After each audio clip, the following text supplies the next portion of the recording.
All right then, hello Mr. Factor. This is Michael Chiango giving an oral presentation on whether the greenhouse gas effect is necessary or harmful to life on Earth.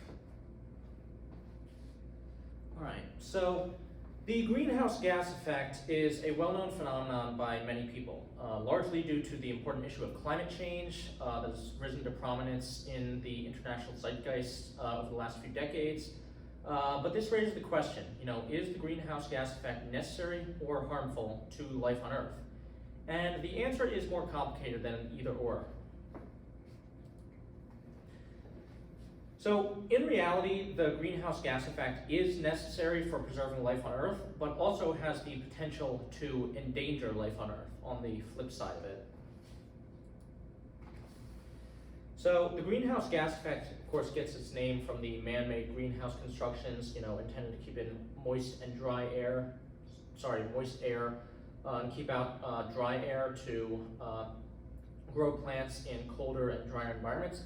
However, the greenhouse effect naturally occurs without human interference in the atmosphere. So the radiation from the sun arrives at Earth mostly in the form of ultraviolet radiation and visible light. Most of the ultraviolet light is absorbed by oxygen gas in the upper atmosphere and ozone gas in the stratosphere. However, around 50% of visible light that hits the Earth ends up hitting its surface, and the visible light is then re-radiated from the Earth's surface at longer wavelengths of infrared radiation. So the nitrogen and oxygen gas, which make up about 99% of the atmosphere, can't effectively absorb the infrared radiation. However, there are lowly concentrated gases in the atmosphere capable of absorbing infrared radiation due to their particular molecular structure. Despite their low concentration, however, they still have a monumental impact on Earth's climate. So of course you can see up here, the two most prominent are water vapor and carbon dioxide. However, methane and nitrous oxide are also more minor greenhouse gases in the atmosphere. After absorbing the infrared radiation, these greenhouse gases re-radiate the energy they absorb from the Earth's surface. Some of the energy travels upwards, higher into the atmosphere, where it may escape into space or be absorbed once again by greenhouse gas, and then re-radiated again. Meanwhile, some of it travels back down to Earth and is then reabsorbed by the Earth's surface once again, before being re-radiated upwards once more and repeating the cycle. Thus, it can be seen that the Earth is warmed by both the sun and the atmosphere, although the atmospheric warming comes from the sun originally. The more greenhouse gas is present in the atmosphere, the stronger the effect will be, because re-radiated infrared waves are more likely to be blocked from leaving the atmosphere and will be more likely to be blocked multiple times in the atmosphere before ultimately being released.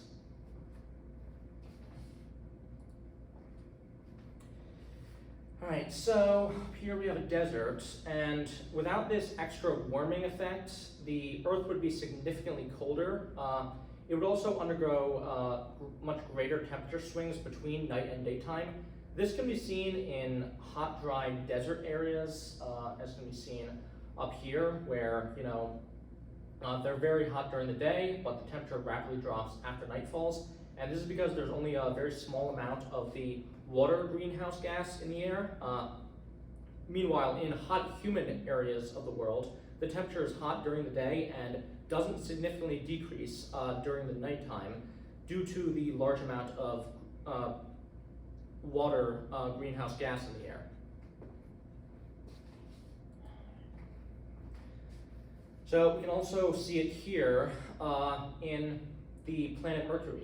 So Mercury is the closest planet to the sun, and thus the surface receives much more intense solar radiation compared to the Earth. The daytime surface of the planet is incredibly hot, reaching temperatures of up to 430 degrees Celsius. However, the nighttime surface quickly reaches temperatures far below freezing, to a low of about negative 170 degrees Celsius, because the planet has no greenhouse gas effects whatsoever, because it basically has no atmosphere. So you have these wild temperature fluctuations. So yeah, the greenhouse gas effect is definitely necessary for life on Earth. If it did not exist, then the Earth would be too cold to support liquid water, and the oceans would freeze over. However, while life on Earth needs the greenhouse effect to survive, there's also such thing as too much of a good thing. If the greenhouse effect were to be significantly stronger than it is right now, then it would be very harmful to life on Earth. With heat constantly being re-radiated back to Earth, the planet would be much hotter and unable to support liquid water, meaning the oceans would end up boiling away. So a good example of a dangerously excessive greenhouse effect can be seen with the planet Venus. Often called Earth's twin, it was once seen as, by many, as the planet with being the most similar to the Earth in the solar system, due to it being the closest to Earth and it being the closest in size to Earth. However, Venus, is the hottest planet in the solar system, despite being much farther away from the sun than Mercury because of its extreme greenhouse effect. Its surface also has very little difference in temperature between daytime and nighttime, despite one day on Venus actually being equivalent to 243 whole Earth days. The temperature still stays relatively constant between the long days and long nights. On average, the surface of Venus is more than 450 degrees Celsius, even hotter than the daytime temperatures of Mercury. Venus's atmosphere is denser than any of the terrestrial planets, around 90 times denser than Earth, and is made up of 97% carbon dioxide greenhouse gas, produced largely by outgassing and volcanic reactions, which have released carbon dioxide stored in the planet's crust over a long period of time. The planet definitely showcases the most extreme example of the greenhouse effect that humans are aware of, and paints a clear picture of the potential dangers of the phenomenon. So on Earth, carbon dioxide only really makes up 0.0405% of the atmosphere, and water vapor actually accounts for 5 times more re-radiation of heat than does CO2. Much like in Venus, the original source of atmospheric carbon dioxide is from outgassing and volcanic eruptions, releasing it from the crust over time. There are 2 primary reasons why there's not more carbon dioxide in the Earth's atmosphere, and they are the oceans and photosynthetic life. The vast oceans of our planet absorb large amounts of carbon dioxide. Photosynthetic organisms also absorb carbon dioxide in order to produce sugars, with the byproduct of oxygen gas being released into the atmosphere. Of course, we got phytoplankton and trees. Those are examples of photosynthetic organisms. These autotrophs, which they're also called, provide a vital counterbalance to the greenhouse effect, as excess carbon dioxide is pulled from the atmosphere and stored in solid living matter instead. Some of this carbon gets released back into the atmosphere by decaying dead matter. However, some of it is also locked underground, but is buried underneath the Earth and can't make contact with atmospheric oxygen.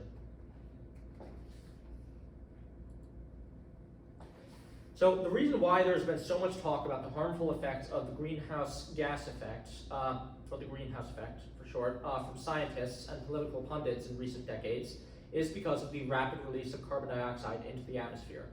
Much of the carbon transferred back into the ground by living organisms is stored in inorganic sedimentary rock. However, the carbon stores trapped in the buried fossil fuels such as coal, oil, natural gas, they're being excavated out of the ground by humans and then burned to release energy to power industrial machinery, releasing more carbon dioxide into the atmosphere as a byproduct. Other human activities such as fertilizing crops, making concrete, and raising livestock also contribute to greenhouse gas production as well.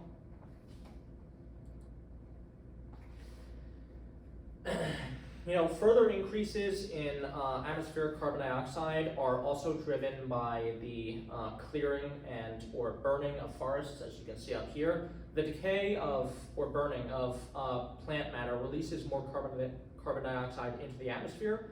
And because forests are responsible for absorbing carbon dioxide from the atmosphere, the continually decreasing forest matter, especially in tropical regions on the planet, means that the photosynthetic balancing against extreme greenhouse effects are, disrupted.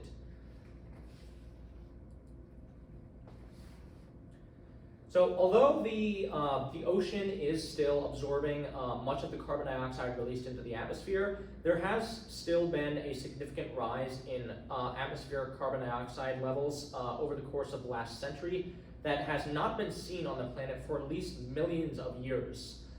Scientists are able to extract, as you can see up there, they're able to extract the sedimentary ice cores from remote regions of Earth's frozen poles, and each layer of the core records half a year. You have one layer that's the summer, which is much thinner, and another layer which is the winter, which is much greater. Basically, scientists are able to use these ice cores, as you can see up there, to construct a timeline of Earth's climate and atmospheric conditions, reaching as far back as, at the latest, 800,000 years. The concentration of carbon dioxide is in trapped air bubbles in the ice reveal that over that time period, carbon dioxide concentrations in the atmosphere have fluctuated between around 200 and 280 parts per million.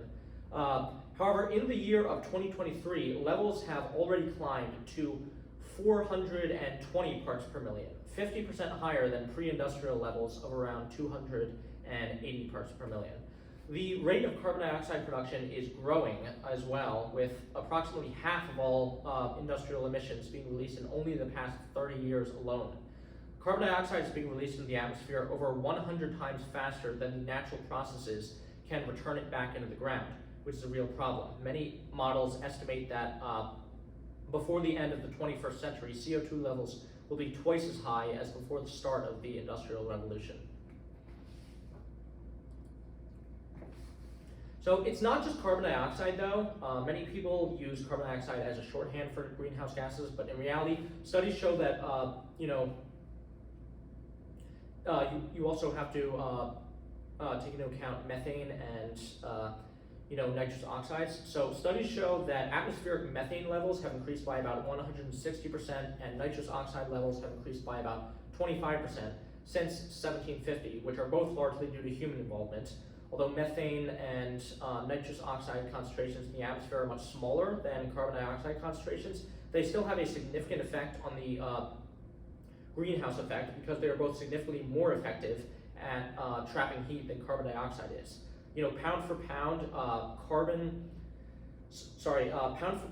for pound, methane has a global warming effect that is 30 times that of carbon dioxide, and nitrous oxide has a global warming effect of around 270 times more than that of carbon dioxide. So, and there is definitely a proven link by the highest degree of confidence that the increase in global temperatures and the increase of these greenhouse gases, they are linked together in the atmosphere. Earth's average surface temperature has risen around 1 degree Celsius since the late 19th century, with most of the warming occurring in the past 35 years. It's a major problem with which humanity needs to contend with in the future, and right now, really. The issue is made worse by the runaway greenhouse effect, which is a positive feedback loop. The melting of ice caps and glaciers means Earth's surface is less reflective and absorbs more energy. And also higher temperatures means greater water content in the atmosphere, which of course water vapor is a greenhouse gas, and thus will contribute to more infrared absorption and warmer temperatures. Thus, the warming itself naturally leads to more warming, even if all anthropogenic greenhouse gas production was stopped tomorrow. So ultimately, there are no serious predictions from scientists that the greenhouse gas effect will increase to anywhere near the level of Venus at any time in the near or far future. However, the extremely rapid rate at which the release of carbon dioxide into the atmosphere is causing the planet to warm is still very significant and very harmful, even if the greatest level of warming compared to pre-industrial levels projected by the end of the 21st century is only 4.5 degrees Celsius. That's still a very significant amount. Although the Earth's climate has changed in the past, becoming colder and warmer throughout its history due to a variety of factors, The rate of temperature change the Earth is experiencing now, due to the release of so much greenhouse gas into the atmosphere over such a short period of time, is largely unprecedented, at least within the past several million years. The biosphere is, of course, very delicate. The issue is not the change in climate, but how fast it changes. When the environment changes too quickly, organisms that are adapted to specific environmental conditions are not able to adapt quickly enough to thrive in the new environment and become endangered or extinct. Many land species have small geographic ranges where they are able to survive and cannot easily move as the climate changes. Rapid and continued global warming alters ecosystems, natural habitats, shifts geographic ranges and migration patterns, and changes growing seasons. Warming ocean temperatures have contributed to, for example, up there you can see mass die-offs of delicate coral reef systems, one of the most important aquatic ecosystems on the planet. Atmospheric warming causes more frequent extreme weather events such as droughts, hurricanes, and floods. Land organisms rely on water to survive, and increasing temperatures result in increased evaporation rates, which dry out certain areas of the Earth, while other areas become wetter due to greater precipitation. So many scientists now believe that the Earth is undergoing the sixth mass extinction event after the Cambrian explosion. It is called the Holocene extinction, named for the Holocene epoch that began nearly 12,000 years ago at the end of the last glacial maximum, and has seen humans overtake the planet as the dominant species. Humans are largely responsible for the so-called Holocene extinction. The current rate of species extinction on the planet is estimated to be between 100 to 1,000 times higher than rates before this epoch, and still climbing, as you can see up there, with the growth of humanity. Extinction of a variety of species have been observed all throughout the ocean and on every continent. According to Anthony Barnosky, a paleobiologist at UC Berkeley, over the course of the next 40 years, perhaps 30% of all species living now may become extinct. However, this is of course not just due to climate change, but also due to a host of other anthropogenic factors as well, such as overhunting, pollution, invasive species, and intentional habitat destruction of the wilderness for urban and agricultural development. So those factors also need to be kept in mind. Even so, climate change is definitely a really big part of it. So ultimately, in summary, the greenhouse gas effect is definitely vital for the existence of life on Earth. However, there must be the right amount and a stable amount of greenhouse gases. If there are too many greenhouse gases, if there's too high of a concentration of greenhouse gases, or too low a concentration of them, then life as we know it on Earth would not exist, and the rapid change in the amount of greenhouse gases seen in the modern day is definitely very dangerous to much of the life that currently exists on Earth. All right, that's the end, and these are my sources and my bibliography.